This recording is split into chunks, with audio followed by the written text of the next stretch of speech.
Hey guys, welcome back to my channel. Hope you're good. Just back from the gym, just did some mobility and some cardio. But today's video, we are talking about my favorite ab workouts.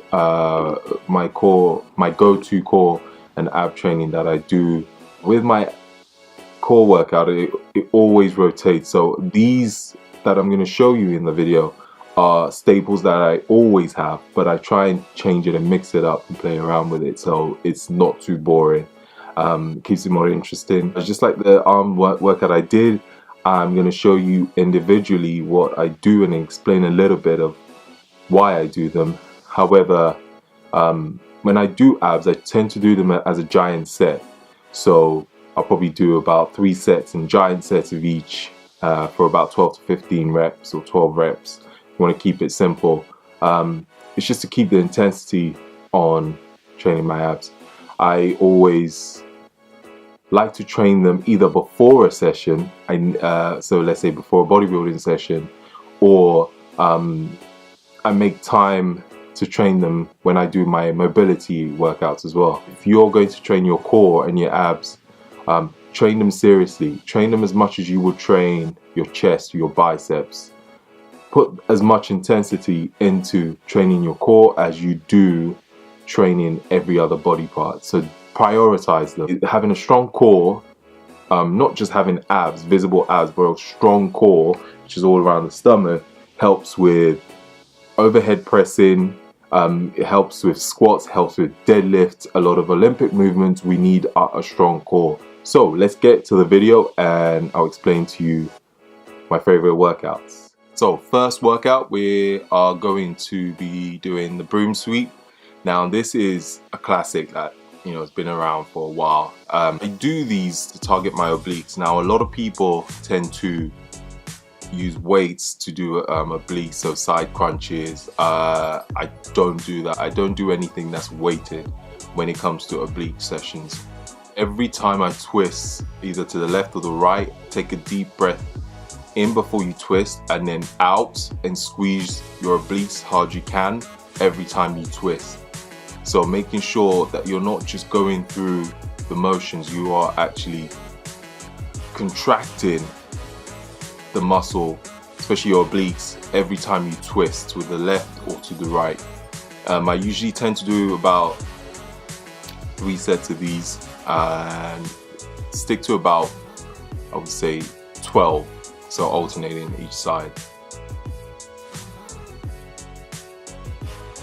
The hanging leg raises is a pretty difficult one for a lot of people, but if you can get this right, it's great for developing your core. So keeping your legs straight, taking a deep breath in before you go up, before you take your legs up, and deep breath out. Now I like to take my legs all the way up, almost towards the bar. I can really work my core a lot more by taking my legs all the way up. Try not to swing too much. That's another rule. Too many people swing a lot on this workout, so try and keep it nice and controlled. Contract your lats because that would help you stay up.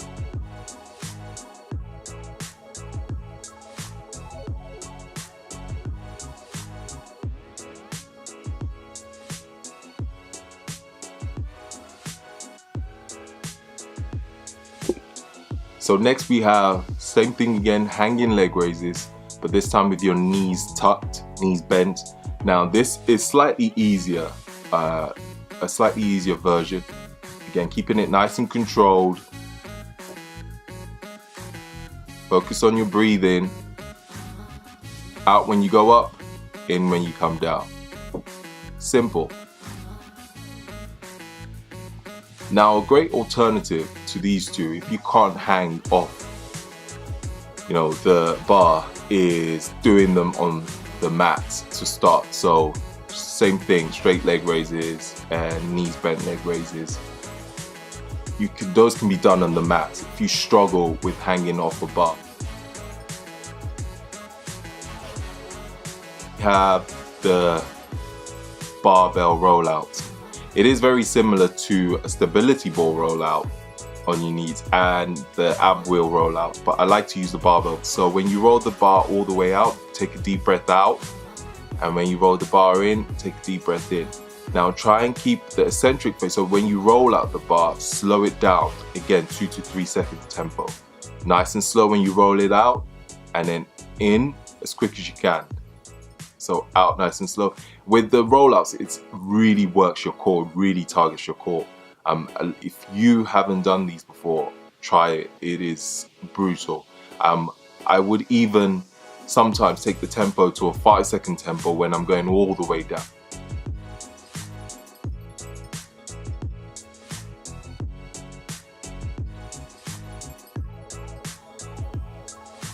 Okay, so next we have the rings pike. Now this one is, again, a difficult one, but it really is one of my favorites when it comes to working my core and my abs as well. It's a tricky movement to do. I'm using the rings, but you can use a stability ball as well to do these if you find it difficult to use the rings, or you can use a TRX rope. With this, again, tempo is key. So make sure when you go up, you breathe in, keep it nice and steady. When you go out, you breathe out, and then you come all the way out. So you want to try and make sure that your whole body is aligned in a straight line when you come back down. Again, nice and controlled, keeping the tempo again to about 2 to 3. I would also, with where I place my hands, I always try and make sure that I place them shoulder width apart. But these are amazing for your core. So if you haven't done these, try them. You can start with a stability ball, and then you can, progress up to using the rings. Next, we come to the V-ups. Now this, you are going to be starting with your feet off the floor, your hands off the floor, as you can see in the video, and you will slowly try and bring those two together. So feet off the floor, hands off the floor, and come up and meet with each other. So deep breath in when you're down, and breathe out when you come up. When you breathe out when you come up, squeeze your abs. So deep breath in and out when you come up. Again, try and keep the tempo nice and controlled. No rushing it, no rushing the movement. That's one of the most important things I would say when it comes to core. Don't rush the movements.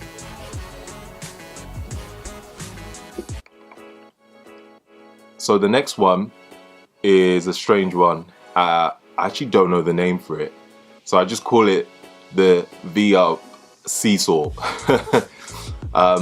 This one, again, you start with, if you notice how I started in the beginning, crunched up almost into a ball, and then you open up and out into the V-up position as you you saw before. So feet off the floor, hands behind you off the floor as well, and you almost do you're almost going to be rocking back and forth without touching the floor, without your legs, feet touching the floor and your hands. So you're just in a rocking position. As you can see, my abs are continuously contracted throughout the movement.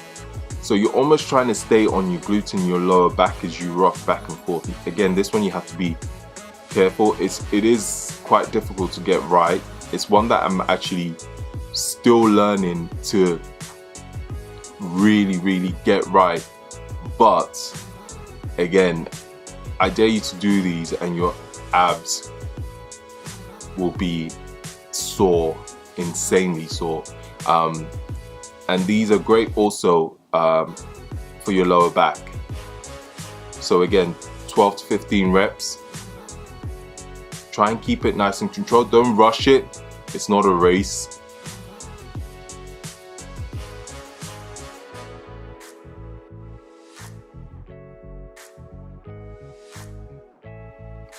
So next we have the Superman, which is a great core workout that I love doing. You always know how strong your core is getting is when you can do these easily and comfortably without shaking, or without shaking to one side or the other. Now you start with your hands shoulder width apart on the mats. I like to point my hands out slightly also on the floor, and then my feet again slightly wider than my hips. So you want to take up your right arm and your left leg at the same time. Now again, if this is one that I'm still trying to get 100% right, but it's far better.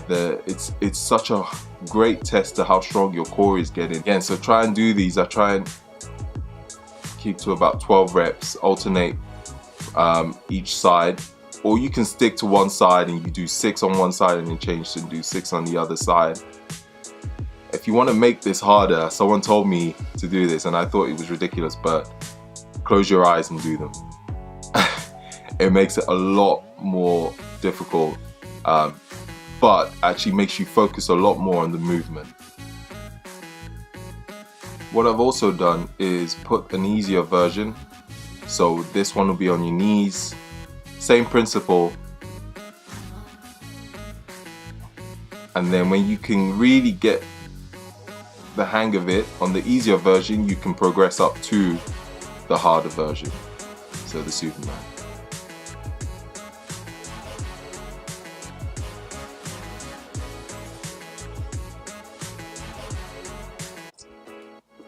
And next we have the ball slams. Now this one is another weird one that a lot of people don't think about doing, but it is another great core workout. Now you're not just slamming the ball without any thought, so there's a point to this workout. So before you slam the ball, when you take the ball up, take a deep breath in, and when you slam the ball down, you want to crunch down with your abs and then slam the ball. You should be crunching in before you slam that ball down. Your arms will be doing some work, but you're focusing on your core on this one. You can also do, if you can't slam the ball on the floor in your gym, get one of those boxes where you can jump, those plyo boxes, and slam the ball on that. It's the same effect. But yeah, and again, another 12 to 15 reps in these 3 sets. Really use your core when you slam the ball on the floor. Breathing is key again with this one. Take a deep breath in when you take your arms over your head. Breathe out and you slam the ball down onto the floor.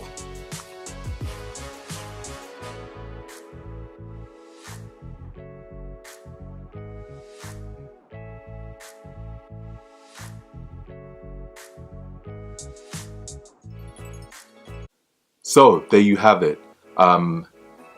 Before I sign off, just again reiterate the point of it's not a race when you're training your core. Intensity, yes, but time under tension is very important when you train your core and your abs. Train them just as hard as you will train every body part, so remember that. Play around with the tempo, 2 seconds, 3 seconds of the eccentric phase of all the movements. Focus on breathing when it comes to training your core.